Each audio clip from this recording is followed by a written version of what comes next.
From the lakes of Minnesota to the hills of Tennessee, across the plains of Texas, from sea to shining sea, from Detroit down to Houston and New York to LA, where there's pride in every American heart, and it's time we stand and say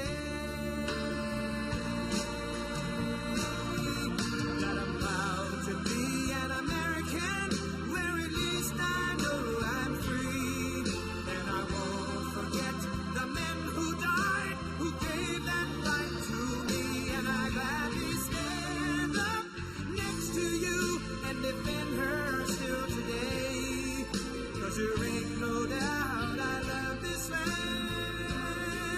God bless the USA.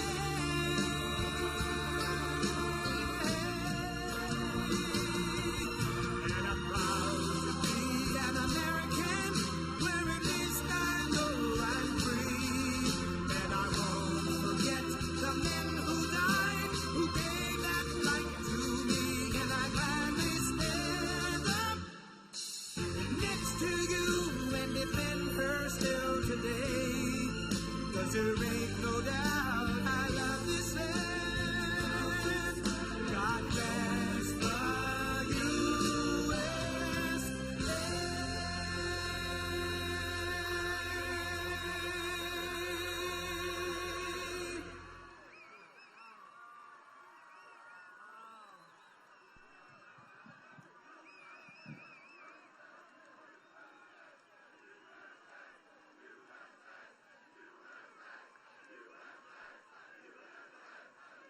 Well, thank you very much, Ohio. Thank you very much. Thank you. You know, this is really not a rally. You know this. This has to do with workers, programs, all the things we love. But this is really, we call it a friendly protest. Okay?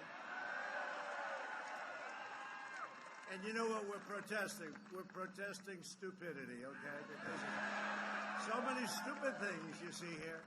But hello, I'll tell you what, Ohio, how good have you been? How good have you been? What did we win by? A lot.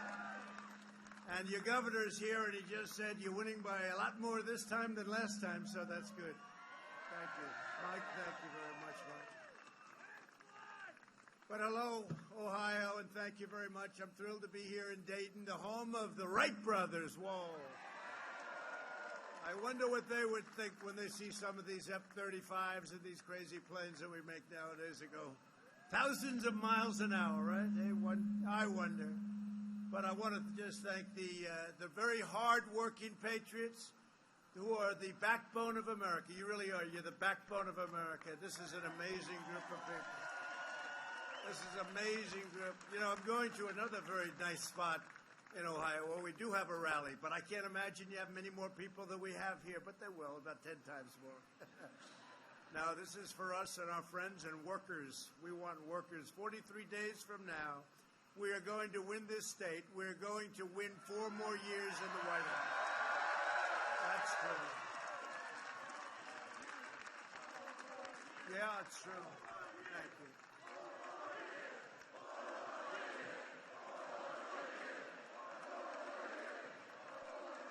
Thank you.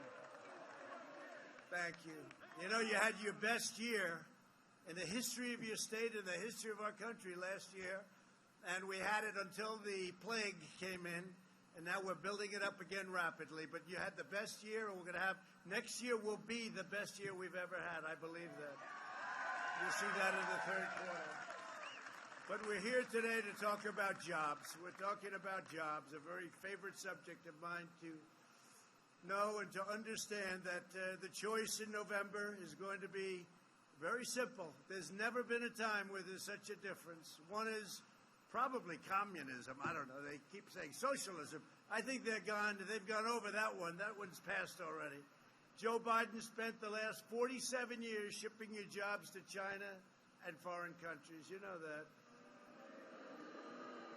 And I've spent the last 4 years bringing the jobs back to our country and back to Ohio. On November 3rd, Americans will decide whether we lift our nation to soaring new heights of prosperity, or whether we will allow a Joe Biden, Sleepy Joe, to shut down our economy, impose a $4 trillion, that's with a T, by the way, $4 trillion tax hike, abolish Ohio clean coal, oil, natural gas, and ship your jobs and factories and dreams overseas to China and countries that you've never even heard of. Put simply, if Biden wins, China wins. If we win, Ohio wins, and most importantly, in all fairness, America wins. Because you finally have a president who puts America first, and I do put America first.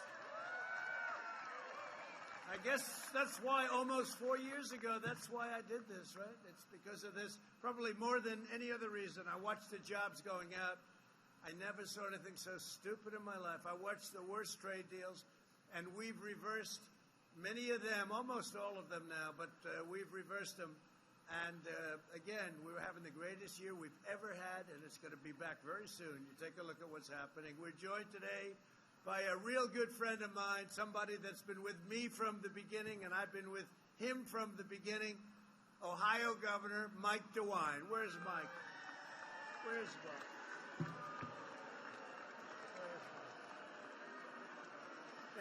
Bless that all. He's opening up. He's open. Where's Mike? Thank you, Mike. Thank you, Mike. He's a good man. And Lieutenant Governor John Huston. Good guys. Yeah. Thanks, John.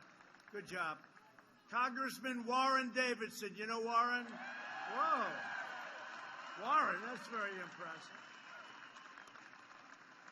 These are real warriors. I'll tell you another one, Mike Turner. Do we know Mike, huh? Hell of a lawyer. Thank you, Mike. Thanks for all the help, too, both of you. Really appreciate it. And a man, you know, I don't know if you know him. He should become legendary. Because when we didn't have a lot of support, I had a guy named Bob Paduchek. You know Bob? And he kept saying, every time I said, you know, we're not getting the kind of support from the top people, he said, that's okay, sir. You went up another 2 points. We won this state by a lot. Remember the fake news? Well, that's a lot of it back there, too, a lot of fake news. But they were going around, Mike. Hey, Mike, they were going around saying, well, Trump may not be able to. Remember, you have to, in order to win, you have to win Ohio, right? And then for a year, I heard, you cannot win unless you win the great state of Ohio. But they didn't say the great state. I say the great state. And I heard it for so long, it would be impossible. And then we won that night by, 9 points? What was it, Bob? 9 points.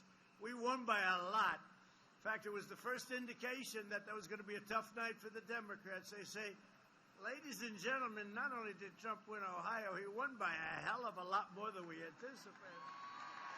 Right? And then we went on. Look at this, guys. That's why I love these guys. Look at this group. Look at it. We're not going to mess. Nobody's messing with these guys. You know, they're great workers, but we use them also for security. If anyone gets a little bit rough, you'll take care, right, fellas? Thank you very much. Thank you. But we won it big, and that was the beginning of one of the most exciting nights in history, because we did something in 2016 that was amazing. And I'll tell you, honestly, there is more enthusiasm now. And this is fact. In fact, they have a new thing. First of all, you know, we're working very hard on getting a 3rd Supreme Court justice. And I'm going to announce who that is. The only thing I'll say, for the women, it will be a woman.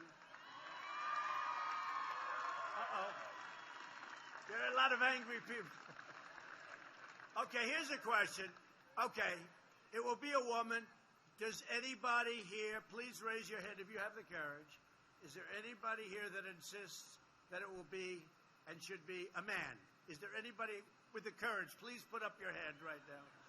A lot of women here. So, okay, ready? Supreme Court Justice, most powerful, most important, just the most important. You know, when you become president, they say this is the single most important thing a president does is pick Supreme Court. And by the way, by the end of the first term, we will have 300 federal judges a record. So let's give me a free poll. We do this. I have such fun with it. We do it.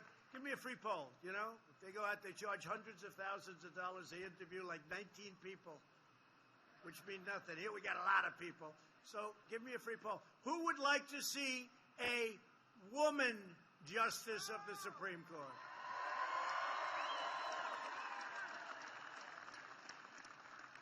Who would like to see a male justice of the Supreme Court? The only one I hear there is women. Some women. What's that all about? All right. Now, it will be a brilliant person. It will be, I have 5 that we're vetting right now. It'll be a brilliant person. It will be a woman. It will be a woman. And we're looking forward to it. And we'll probably announce it on Saturday, maybe Friday, but Saturday. And it's a big day for our country. It's a big day for you. It's a big day for Ohio. And so I think it'll be great. You know, I always love, I just said that, like big day for Ohio, and I do it somewhat routinely. You ever notice where Biden goes out and he always picks the wrong location, like if he's in Ohio? It's great to be in the state of Florida. Then he looks around and he doesn't see too many palm trees. He said, are we in Florida? No, you're not. He did that 7 times. How do you do that?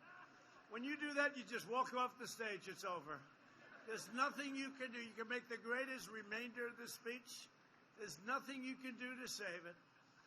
But the people of Dayton know better than anyone the terrible damage that Biden has inflicted over his nearly 50 years, 47 years to be exact. Can you believe it? For 47 years, Joe Biden shook the hands of American workers and then stabbed them in the back.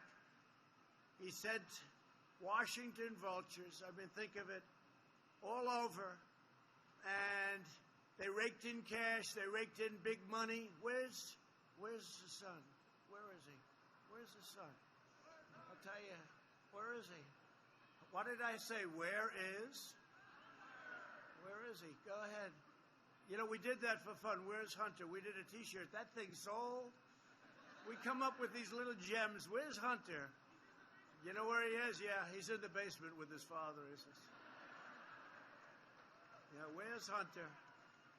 Now, Hunter did very well. He had no job. He was thrown out of the military. He was thrown out. He had no job, and then he goes to Ukraine, and he gets $183,000 a month. Although he had no experience whatsoever, knew nothing about the subject of the company, which you know was energy. I think they got an upfront payment of $3 million just to be able to get him, and then think of that. Can you put $183,000 a month and $3 million upfront payment? How about that? I'd take that one myself, you know? And then they go to China. He walks out with $1.5 billion to manage, which is millions of dollars a year. The whole thing is crazy. And the fake news doesn't want to cover it. They don't want to cover it. Did you see the interview the other day with Anderson Cooper the other night? That was softball. That was like, here, Joe. So we'll see. We have a debate coming up, and who knows? You know, look, he's been doing this. You know what? He's been doing it for 47 years. I've been doing it for 3.5 years, so he should be able to beat me, I would think. He's much more experienced. He's great. Oh, he's a beauty. But he betrayed you. He lied to you. He abused you, which is why it's time to retire Joe Biden. This is serious stuff.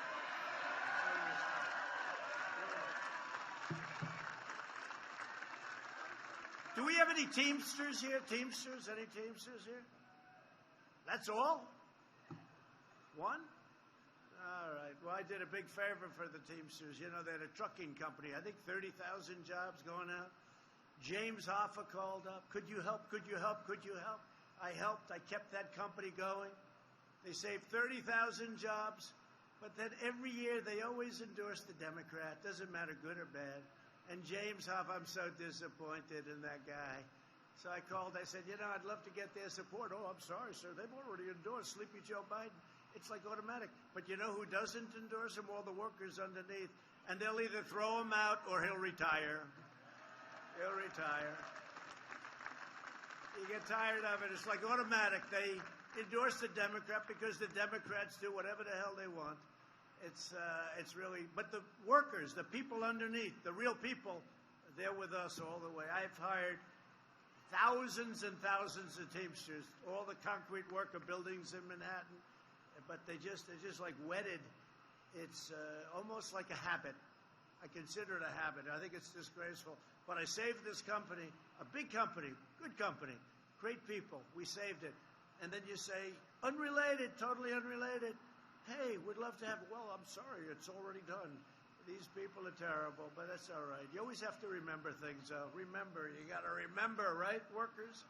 On November 3rd, we must turn the page forever on the failed, corrupt political class. That's what it is. They get so much things that are so unfair to the rest of our country, and that's why they're always with that top level of Democrat, but the workers are with us. Biden is a die-hard globalist. You know, globalists are out. You know that, right? Globalists destroyed, they helped destroy this country. I'll tell you, if I didn't come along, I really mean it, this country was going down, and we stopped it. If you look at your Second Amendment, if you look at so many different things, no matter what it is. You look at our jobs prior to the plague and now coming back. You know, the housing is record-setting.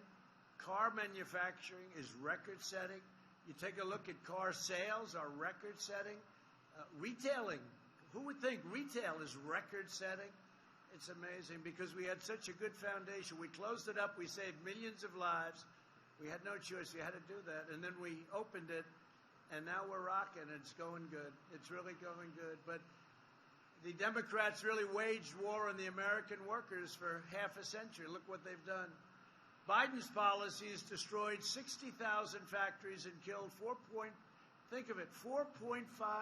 million manufacturing jobs. We brought back 700,000 when they said, right? They said the magic wand, you can't do it. Manufacturing jobs are gone. I said, really? I don't think so. Biden championed the NAFTA disaster and China's entry into the World Trade Organization, which was a total catastrophe. That's when China started going up like a rocket. You know, they're considered in the World Trade, they're considered a developing nation. No, they're not a developing nation. By being a developing nation, they get all sorts of advantages over us. So we've been protesting it, and we do things that you wouldn't believe. You don't even want to hear about it because it's disgraceful. China is a developing nation, and therefore, for years and years, they had big advantages over the United States, but no more. What followed was the nothing short, and think of it, nothing short of a blue-collar carnage. And it was in Ohio and Pennsylvania and North Carolina, New Hampshire, Michigan. You know how many car plants we're bringing back to Michigan? Nobody's ever seen it. For 40 years, they didn't build a plant. And now they're building them all over. And I tell countries, I told a great gentleman, he just retired, Prime Minister Abe of Japan, I said, Shinzo, you got to build plants here. You can't do this. You're building your cars in Japan and sending them. We want our cars built here. We want cars built here. And he said, well, that's not up to me. That's up to the company. That's all right, Shinzo. I know you can do it. The next day they announced 5 plants. I mean, you know, what can I tell you? I know my people. It's up to Shinzo. It wasn't up to anybody else, but he's great. The workers of America will never forget Biden's economic treachery. They will remember in November after Biden betrayed, and think of it, all the betrayals on NAFTA and China. 40% of all of the manufacturing jobs were shipped out of Dayton. Now, the good thing is your roads, you didn't have a lot of traffic, so that's the good news. Everything else was bad, right? Everything else was bad. 30,000 Dayton families saw their jobs disappear overnight. By 2016, the per capita income in Dayton had fallen 12% below the national average of $50,000. Remember this. This all happened. I mean, these numbers are incredible, what's happened in 3 years. Ohio lost 1 in 3 manufacturing jobs, 2 out of 3 iron and steel mill jobs, and half of its auto jobs courtesy of Joe Biden and that crew, that group, that whole ideology. And now, of course, his ideology has changed. He's so far left. Now, just so you understand, he has no choice. It's not him. He's being pulled left. You see where Kamala, she's another great one, that one. You see her poll numbers? Her poll numbers were going down, and nobody treated him worse than to Kamala, right? And she said the Harris administration and working with Joe Biden. Did you see that? But he said worse. He said the Harris, right? He said the Harris-Biden administration. And I heard that. I actually heard that live, although it's not real live, I'll tell you. It's sort of half gone. It's shot. It's shot. But he said the Harris-Biden administration, and that's where it is. Look, this guy is shot. I mean, if he makes it, it's going to be, I'm going to come back to Dayton, I'm going to say, what the hell happened? I will have lost to the worst presidential candidate in the history of politics. I really believe that. The guy can't speak without the teleprompter, although I'm telling you, I think, she says this, I hope you're right. Thank you. I hope you're right. I tell you, the country can't afford it. One thing I've learned is that President Xi of China, President Putin of Russia, Kim Jong-un, North Korea, every one of these leaders, they're not shot. And we can't have somebody that's sleepy. We can't have a sleepy guy negotiating for us. Oh, would they like to see him, though? Did you see? Would they like to see Joe? It's their dream to see Joe. How about Iran? You think Iran might like to see Joe Biden? They'd go back, they'd say, give me another $150 billion, you know? We gave him $150 billion. We gave him $1.8 billion in cash. You know what that looks like? $1.8 billion in cash.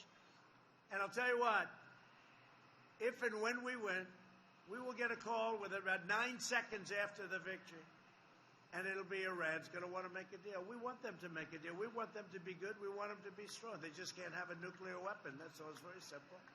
Can't have a nuclear weapon. But I told people, I said, don't talk to them now. Look, they want to wait. This is the gift. If they could do that, if China could do it, I mean, think of it. If Russia could do it. By the way, nobody's been tougher on Russia than me. With the sanctions, with the I exposed, right? Nord Stream 2, that's the pipeline. No, you never heard of Nord Stream until I came along. I said to Germany, let me get this straight. We defend Germany, right? We defend Germany, and that's it. They don't pay what they're supposed to pay. They're delinquent, you know, they're delinquent. So I said to Angela, and I like Angela, but I said, but she's smart. You know, why should she pay if she doesn't have to? So I said, Angela, so we defend you against Russia, and you pay billions of dollars to Russia. How does that work? Explain to me, what's that all about? But you never heard about that stuff. We give tank busters to Ukraine. We sell them in theory. I don't know if we'll ever get the money, you know. We sell them.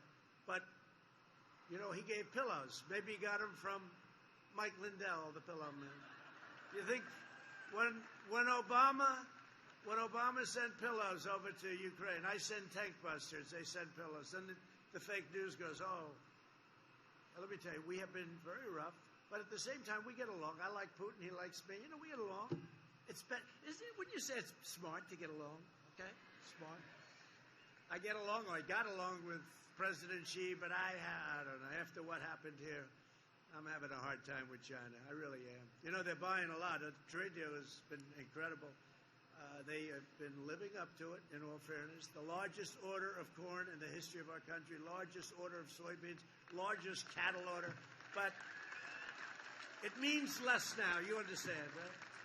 If we wouldn't have been hit with this pandemic, which they could have stopped, it would have meant a lot, but it just means a lot less to me right now. So now after selling you out and bleeding you dry, Biden is back asking for your vote. The guy, when he was in prime time, which for him was about halftime, a long time ago I had a friend, a senator, a Democrat, believe it or not. I used to get along with Democrats very well. Actually better than the Republicans, but I won't say that. But I asked him, who's your smartest senator? And he gave me a name. This is 25 years ago. I said, who's your dumbest senator? Joe. Who's Joe? Joe Biden. Oh. I see, he is really, yeah, he's the dumbest senator. Well, now he's a lot dumber than he used to be, I can tell you. It's true. It's true. It's true. And you can take the gloves off because, you know, they do all this disinformation. They make up phony stuff. Like the military with what he said. I think it's a disgrace. And he should apologize. A source said. I have 27 people that said, no way, it didn't happen. They said it, and the names are out there. So when they do that, you take the gloves off, that's all. Really dishonest people. Dishonest people. No, it's a disgrace. And nobody's done for the military what I've done. You know, we've totally rebuilt our military. We've made it stronger than ever. We have the greatest weapons in the world. We've gotten raises for our great warriors. Our vet just got a 91% approval rating, the highest in the history of the VA, our vets. They gave it a 91, the VA gave it a 91% approval rating. So nobody's done more, nobody. And we do. We have weapons, the likes of which nobody's ever seen before. Hope to God we don't have to use them. But nobody has them. Not China, not Russia. Nobody has the weaponry that we have. We have the greatest weapons in the world. And hope we don't have to use them. Just remember that.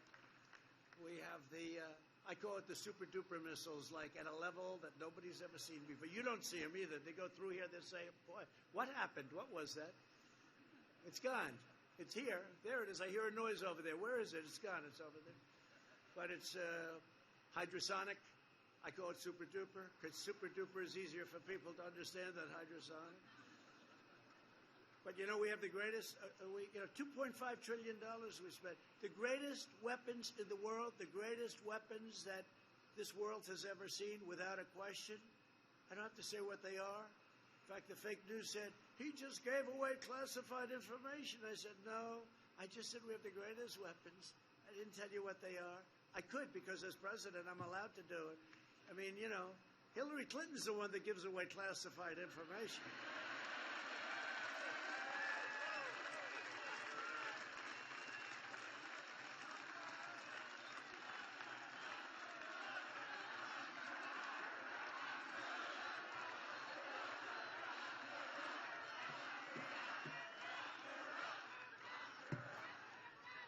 Hillary, and how about the idiot John Bolton? I mean, he comes in, all he wants to do is go to war with everybody. If I listened to that idiot, we'd be right now in World War V. Sir, we saw some movement in China. I think we should go to war with them. And I think Russia, let's do them both at the same time. Let's also go in right now to North Korea. Hey, do you remember North Korea? We were supposed to be in war with North Korea. What happened? What happened? You know what the press said? They said it's amazing. First they said it was amazing, and those people lost their job probably. You know, it's amazing what I've done, they said. And no, we were supposed to be at war. They have a lot of nuclear stuff, you know. It wouldn't be easy. We'd win. We're going to win. Although, I tell you, when I took over, our military was totally depleted. We had a depleted we had old planes. We had old everything. It was a depleted military. And now it's a beautiful, brand new. We have F-35s that you can't see. Stealth. They're stealth. We have all new rockets, all new missiles, brand new planes, the bombers, the tankers, the jet fighters. What we've done is incredible. And we had to do it. Somebody had to do it. You know, somebody said, well, we're sort of doing some damage to our budget. I said, look, I want to have a strong military. If I see some people, some soldiers from foreign lands, right, walking up or running up the White House lawn, the beautiful south lawn of the White House, I'm not going to be saying, you know, we didn't do too well with the military, but we kept it under control in the budget, right? Now the military supersedes everything. I don't know. To me, I've always heard the Supreme Court, but to me, the most important thing has always been the military, our defense, and our offensive needed. You know, it's always been the most. Joe Biden should not be asking for your support. He should be begging for your forgiveness, and he should be. Biden supported the disastrous Trans-Pacific Partnership. This building wouldn't be here if you ever did that one. which would have been a death sentence for the U.S. auto industry and other industries. He supported the horrendous Korea deal. Okay, how about the South Korea deal? It's a disaster. So that was a Hillary Clinton deal, I must say. Not him, although I guess he had it, his vice. Hey, you know what's interesting with Biden? So he always says, why didn't the president do this? And why didn't the president do that? And why didn't do this and that and this and that? The guy's been there for 47 years, but he just left like 3.5 years ago. He was there. And I keep saying, why didn't you do it? Why didn't you do it? Could have done it. It's not like he was 25 years ago. They were there 3.5 years ago. Why didn't you do it, Sleepy Joe? But the Korea deal, and I say it all the time, she said, this will create 250,000 jobs. And everybody got all excited, those jobs. The problem was the jobs were all produced in South Korea, so that didn't work out too well. 250,000 jobs for South Korea. Anyway, I renegotiated the deal in its entirety. Now it's a good deal. That was a rip, I'll tell you. And the pro-China Paris Climate Accord, it's pro-everything, it's pro-everybody but us. That would have cost us trillions of dollars, and we would have had the privilege of closing down Dayton's probably 25% of your companies. You could have never done it. It's an anti-America deal. And when I did it, I thought I'd be scorned. People understood that it was a total ripoff. They understood it. With every decision, Joe Biden twisted a knife into the hands and heart of the American worker. But these brutal betrayals ended the day I took the oath of office. That's true.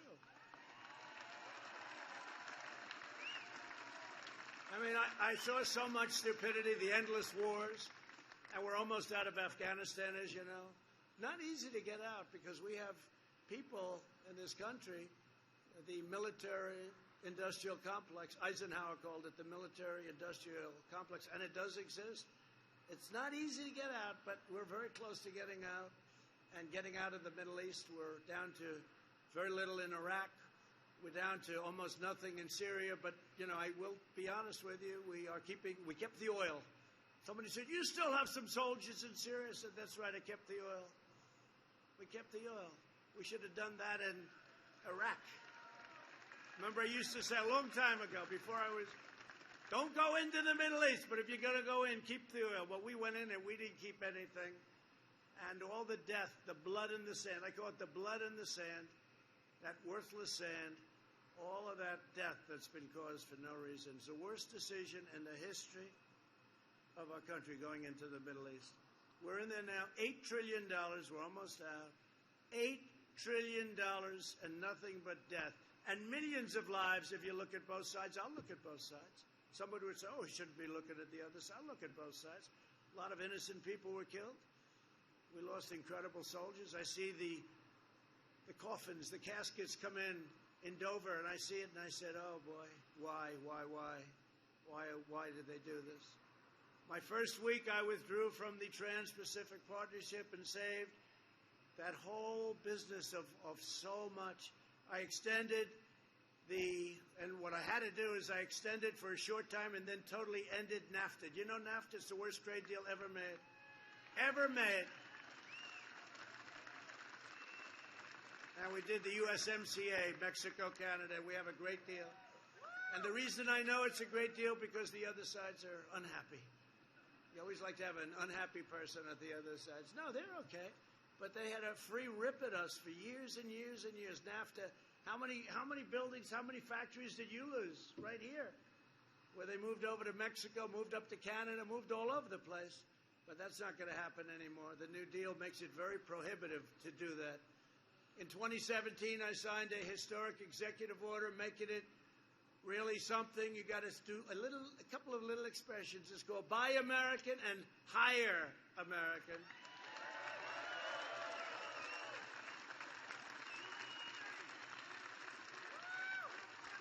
Life is crazy in politics. Biden runs for president like 2 or 3 times, right? And I used to call him 1% Joe. And that was prime time for him, right?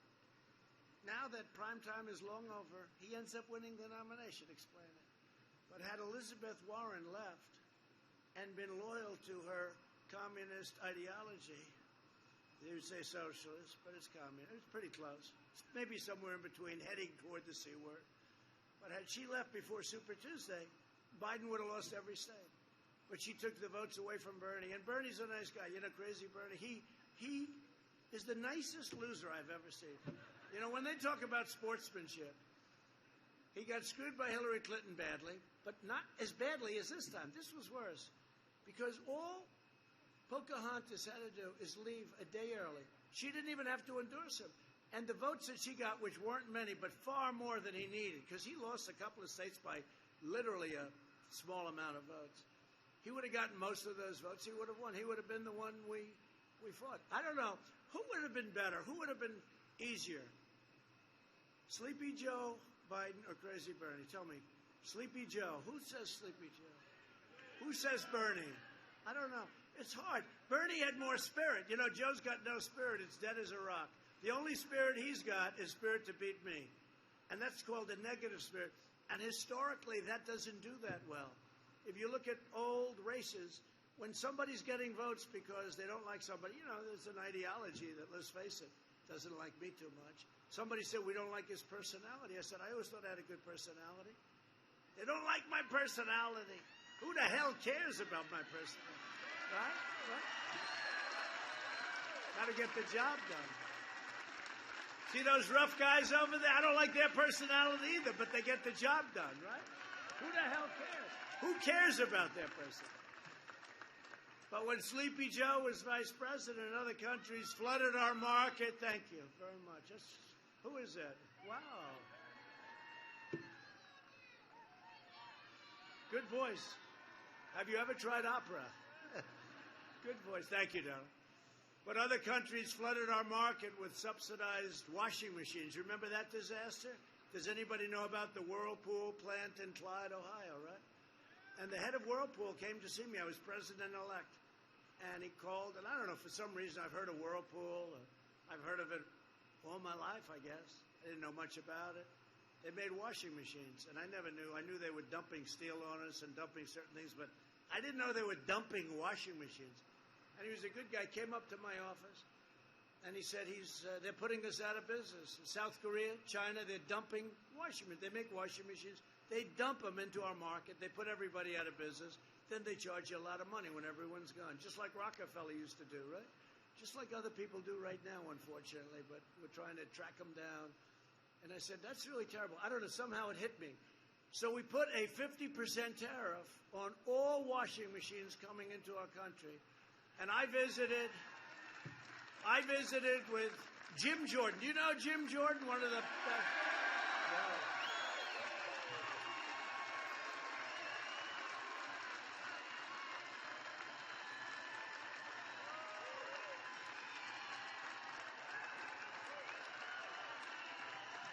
You know, he's a great wrestler. He was one of the best. He was a great wrestler. Really a phenomenal wrestler, a real champion, NCAA champion and all, Jim. And that's the way he is. He's a tough guy. No games, right? No games. And he works with our guys here, your guys. And he was great. But it's Jim's area. And we went up and saw the plant. And they're making thousands a day. I mean, they gave me a number. It can't be. I think they said like 20,000 a day. I said, how the hell can you make that many washing machines? But you know what I'm talking about, Congressman, right? They're making thousands of washing machines a day, and it's a vibrant company again. It was dead. It was going to close. But I evened up the score. I put the tariff. And now what they're doing is LG and Samsung and these companies that made the washing machine, they're now coming into the United States. And in order to avoid the tariff, they're building plants in the United States. And that's okay. And that's what we should be doing. We did it a lot. We're going to be doing it a lot more, too. We're going to be doing it a lot more. Biden allowed other countries to target our steel industries, and it was like a disaster for our steel industry. But we took historic action to end these practices and place strong tariffs on foreign aluminum and steel, and it brought back our steel. Now, steel plants are opening or being upgraded in Toledo, Marion, Cuyahoga Heights, Mingo Junction, and all across the Midwest. They were gonzo. And you know, certain industries you need. You know, some industries you don't, but certain steel you need. Steel you need. For defense you need it. You don't want to talk war. You don't want to talk about that. But if we had a problem, what are you going to do? Well, we don't have any steel mills. Let's see if we can get some steel from China. But, sir, you're fighting them. Well, that's not working out too well. Now, we had to save our steel. We had to save our aluminum industry, and we've done it. We've done a great job. But you have a lot of steel mills going up right here in Ohio. And a lot of them being expanded, and they're really state-of-the-art. As Vice President Biden did nothing, as China stole our intellectual property, flooded our markets with dumped goods, unfairly subsidized its industries, manipulated its currency. They're the greatest in the world at that. I go to my guys, they say, what about doing a little movement on the dollar? Sir, we can't do that. It has to float naturally. Well, China does it. China, you talk about a manipulation. Man, it's like a yo-yo. Let's see, let's raise it, let's lower it, let's do this and that. But we actually called them on it, didn't we, Congressman? Turner, by the way, you did such a good job. You are a hell of a lawyer. You could represent me any day. Actually, he did. He actually did represent me. Right? Davidson, Turner, what a group. They're tough. And then you add Jordan into it. They like him, though, don't they? Huh? They like Jim. And they poisoned our communities with fentanyl. You know that? Instead, Biden allowed China to ravage our towns, raid our factories, and rip apart our communities. That's what they did. And then he goes in and he brings his son. Hey, see if you can give him some money. Give him $1.5 billion. I went to Steve Schwarzman. Steve Schwarzman's like one of the biggest guys on Wall Street, Blackstone. I said, Steve, what are the chances? He does a lot of business with China. I said, Steve, what are the chances of somebody walking into an office in China and in 10 minutes walking out with $1.5 billion to manage? He said, 0. He said, I couldn't do it, and I have this great company. It's a disgrace. How about where he points and he says, you're not getting your $1 billion unless you get rid of that damn prosecutor. And then they says, they got rid of the prosecutor. Here's your $1 billion. Does anything happen? Nothing happens. Republicans just have to get so much. I'm so angry at Republicans. I am. I'm so angry. I am so angry. But a lot of things are happening. You're reading the papers also. A lot of things are happening. You know, they spied on my campaign. We caught them. And by the way, that's Biden. That's Obama. They spied on my campaign. It's never happened before. It's treason. Comey and all the sleazebags. They spied on my campaign. And we caught them. Let's now see what happened.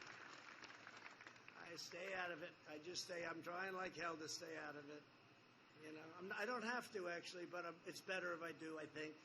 Barely, he's shaking his head, sort of like, that's the weakest yes, but it's true. Right? But it's true. I'm trying to stay out of it. But it's a disgrace that it's taken this long. I tell you what, these people are bad people. They've done things. What they've done to General Flynn and to other people is a disgrace. It's a disgrace. And many others. But Joe Biden's agenda is made in China. My agenda is made in the USA. It's very simple. And I took the toughest ever action to stand up to China and their decades of pillaging, plundering, looting, including these massive tariffs. You know, don't forget, I charged tariffs, took in tens of billions of dollars. They targeted our great farmers. Do we have any farmers here? Any farmers? Well, am I correct? We gave the farmers $28 billion. Thank you very much, China, right? Because they were targeted for 28 over a 2-year period, 12 and 16, right? Did you get your check? And you might not be in business if I didn't do that. Yeah. Good? Good. Thank you, darling. She gave me the right answer. It's always dangerous to do that. No, I never got the money. No. She got the money. Yep. But once again, Joe Biden is sided with China over America. Look, do you think this guy's going to be tough on China? His son? No, think of it. And then he takes ads. He's going to be tough on China. This guy, they looted him and Obama. And in all fairness, not just the 8 years. This has gone on for 25, 30 years. Probably the biggest reason I decided to run and give up one of the greatest lives anyone's ever had for this. For this. But you know why I like it? Because we have done more in the first 3.5 years than any administration in the history of the country. And I say that, and these fake news people don't even question it. There's nobody done what we've done. Between our military, between our trade, between our energy independence, between all of the things, we could go on forever. But Biden vowed to remove those tariffs. He wants to remove the tariffs. You know, when I made the deal with China, I said I have to leave the tariffs on. They said, you got to be kidding. They wanted one thing, the removal of the tariffs, and I wouldn't do it. We wouldn't do it. I said no. But Biden said the other day he wants to take he doesn't know what a tariff is, first of all. Sleepy Joe would like to remove the tariffs off China. They're paying billions of dollars a year. Could we take them off? Absolutely. What are they exactly? But it wouldn't even happen that way. The radical left, which likes China, the radical left would walk into his office, and here's your bill, right? It's supposed to be a speech. I haven't exactly used it too much today. And it'd say, here, President, sign this. Oh, okay. Do you have a pen? Okay, what was that? That's a deal with China. Don't worry about it. That's what would happen. But he gave China free rein to continue ransacking the American heartland. And you know, look, they were targeting you. The reason nobody took on China was China said, we're going to go after your heartland. And they said that to the presidents. And I said, go ahead, do it. And the farmers were the most loyal. They all said, we've got to do it sometime. They told me that. I mean, they told me that loud and clear. We didn't lose anything with the farmers. They said, somebody's got to do it. And I said, here's what we're going to do. We're going to let them target you. They're going to stop buying. We're going to charge them tariffs. And I'm going to give you back the money that you lost, that you were targeted for, and we're going to have tens of billions left over for the Treasury. That's exactly what happened. Nobody else ever thought of it.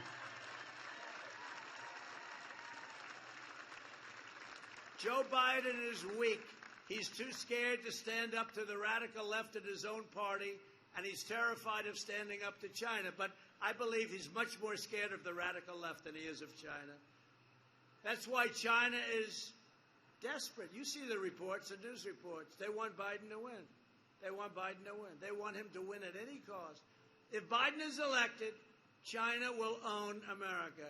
And if Biden is elected, you will have a depression, the likes of which this country has never seen before. It's very simple. It's very simple.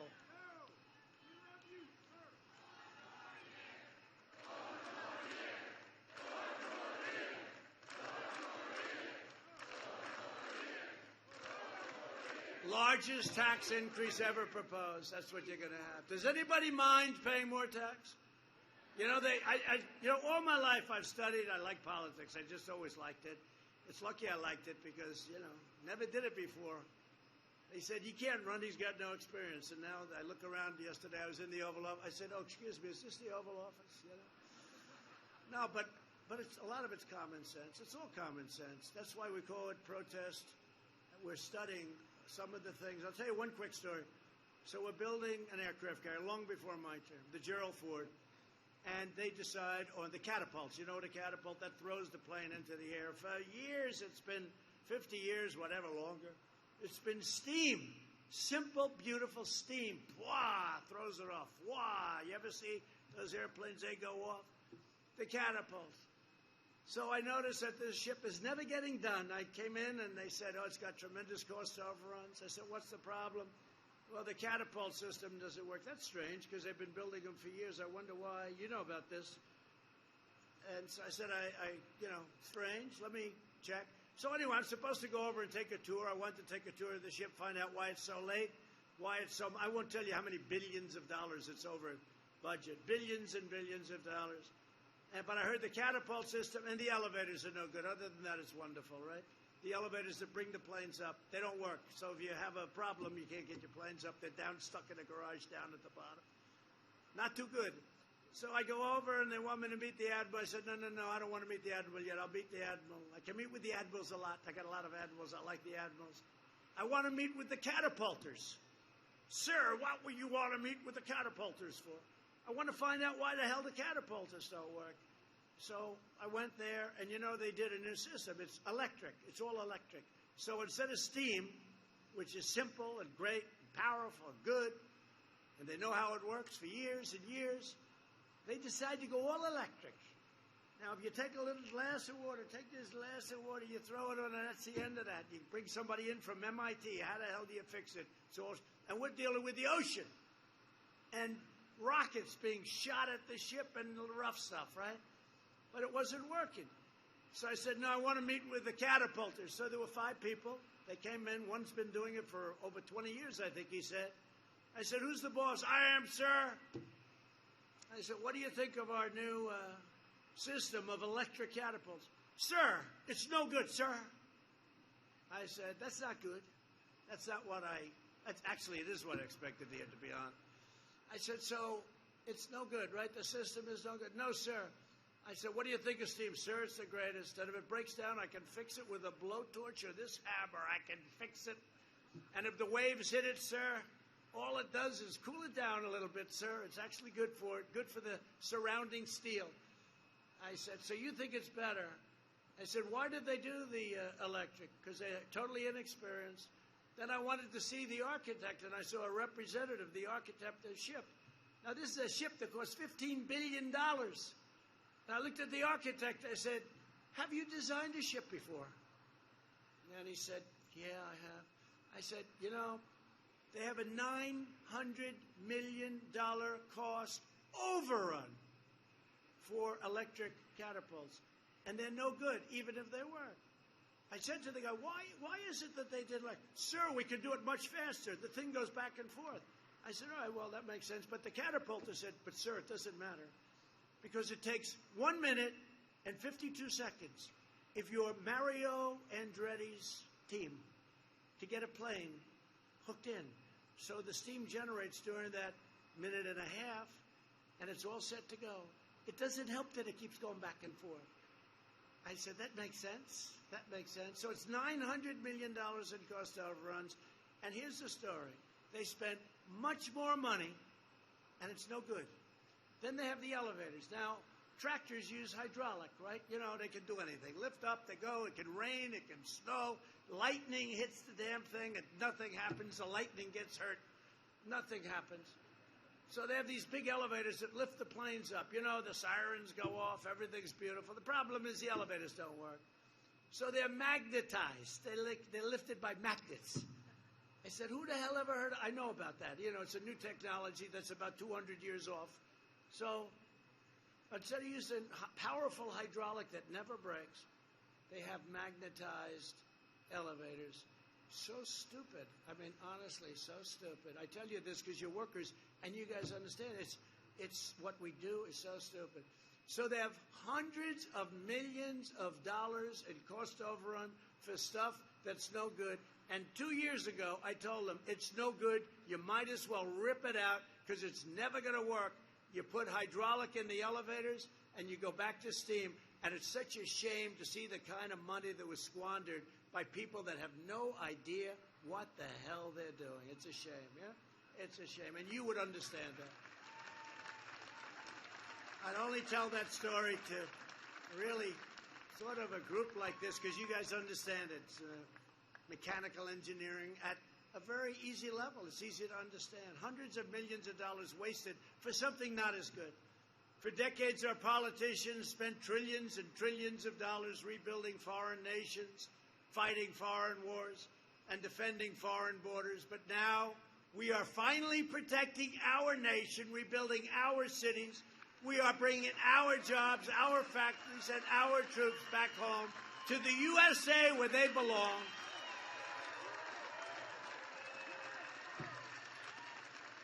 When the terrible plague arrived from China, we mobilized American industry like never before.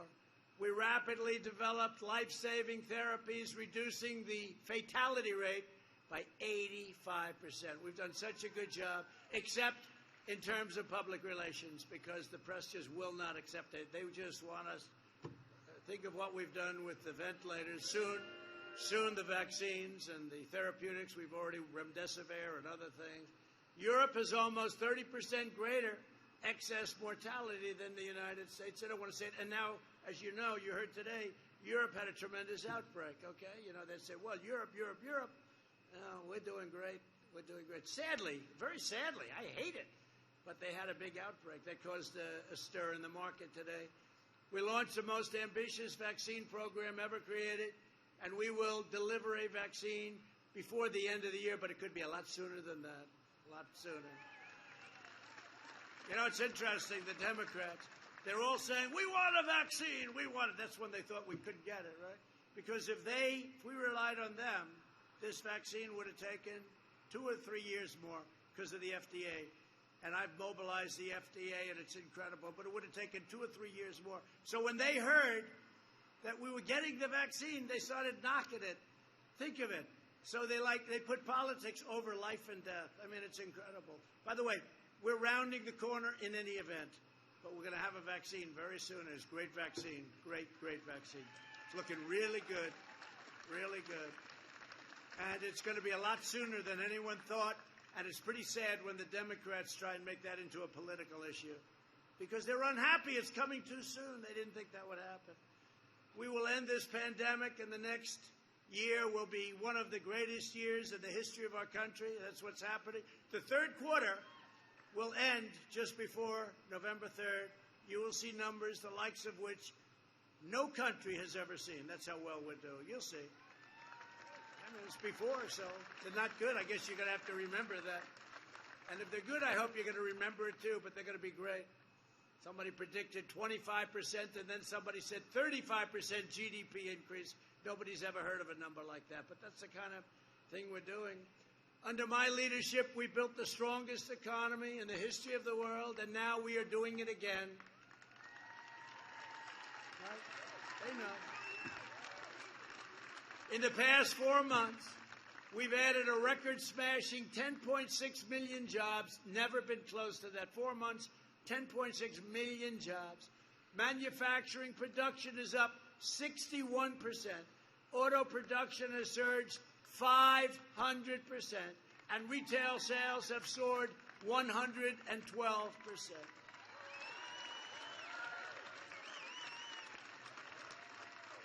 But if Sleepy Joe Biden wins, the economy will collapse. It's going to collapse. Even psychologically, it'll collapse. And you know, as good as the stock market's doing, it's a headwind knowing you have an election. Things happen in elections, some bad things, some stupid things. But that's a headwind. We'd be doing even better if this election were over. If we win and when we win the election, you're going to see things roar because that's what people want. That's what the market wants. And that's what the workers want. Biden keeps talking about a nationwide shutdown. There's no shutdown. My plan is to crush the virus. Biden's plan, and Biden's really plan is to, and it's not that he wants to crush America, but he will, just out of gross incompetence. Biden will surrender to the virus just like he surrendered to China and just like he surrendered to the radical left, including his own running mate who's running the show. And she's nothing special. She is nothing. Between her and Elizabeth Warren, what a couple of great ones they are. What some people. Although I tell you something, Elizabeth Warren did do a great number on Bloomberg, didn't she? I tell you. One question, and that was the end of him. How are you enjoying politics, Mike? That didn't work out too well. $1.8 billion wiped out in one question. It was the most expensive question in history. To protect our workers during the pandemic, I suspended the entry of new foreign workers who threaten American jobs. I know you don't mind. You don't mind that, do you, fellas? Yeah. As the economy reopens, I want to ensure American workers that we're putting America first and our jobs are put first. Our country is put first. Our manufacturing is put first. Everything is now put first for the USA.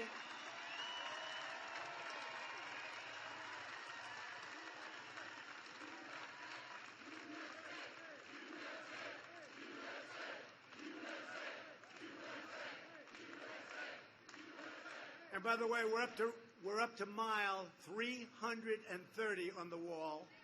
330. We're setting records on not allowing all of these I mean, some really bad. When you look at the traffickers, they traffic in women and drugs and other things, but they traffic in women. The drug dealers, we're setting records now on the wall because we have 330 miles. We're averaging 10 miles a week, and we'll be finished with the wall very soon, and it's had a huge impact. So one of the most radical things that will happen, and there's no way he can get away with this because he was banning fracking for a year. He's running, he's banning fracking. I said, he's gone. And then all of a sudden, they say, well, I didn't really say that. He did. Remember, it's always the first thing they say with a politician. It's the first thing. He wants to ban fracking and outlaw Ohio energy production, and you're a big energy producer whether you know it or not. So he's going to ban fracking. There's no question about it. And even if he didn't want to, the whole radical left, their plan is to ban fracking. They want to ban fracking. They don't want any fossil fuels. Just a few days ago, Biden reiterated his plan to require net zero carbon emissions. So you do that, I think it's wonderful. Close up about 70% of your plants. This requirement would end all investment in fracking, and it would just shut down everything. Our country, you see the rolling blackouts they have in California? I don't think we want too many of them in Ohio, do we? Would anybody like a few rolling blackouts? We'd like to watch President Trump tonight. I'm sorry, darling, but we have no energy. We have no energy. We're going to get it from the wind. The wind is blowing. The wind is got a wonderful energy. The wind, when it's blowing, it's just fine for about 20% of the time. By ending fracking, Biden would destroy 700,000 to 1 million Ohio jobs, and your energy prices would go through the roof. When Biden was vice president, they deliberately killed 40% of all coal mining jobs, and the rest were coming fast. I saved it. I put our miners back to work. Clean coal, I call it clean coal. Could do a lot with coal today.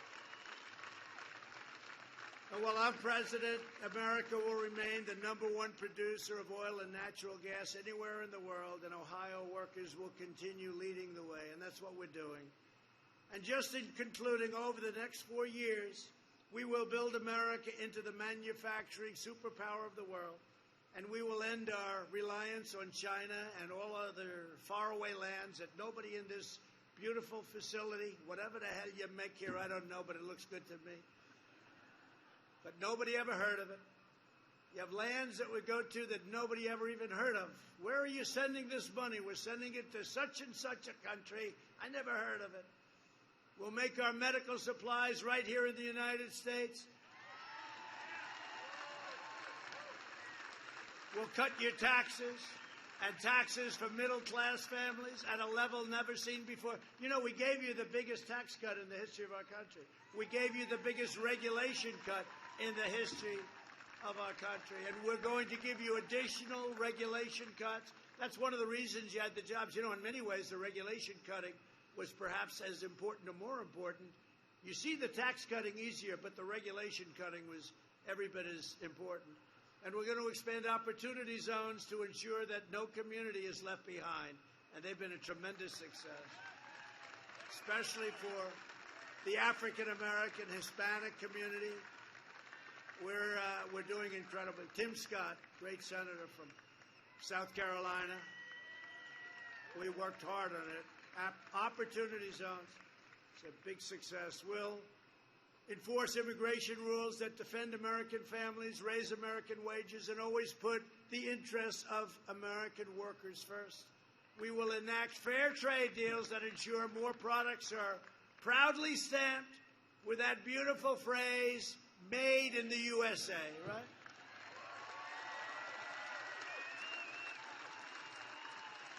And we will always live by the timeless words of our national motto, in God we trust.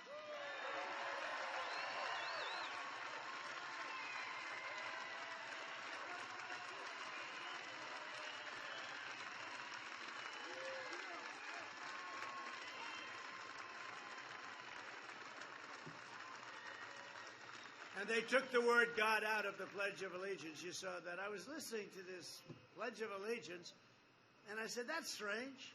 They must have made a mistake. it must have been a typo. Something happened. But then it happened twice, and then it was getting ready to happen a third time. And somebody heard that the public was enraged, including me, by the way. And by the way, we want the NFL to stand and put their hand on their heart. Gotta do it. Right? I thought we taught them that lesson about 2 years ago. The commissioner tried it again. It's not working too well. Not working. The ratings are not good. People are angry about it. People love our country. You love our country. You love our flag. You love our anthem.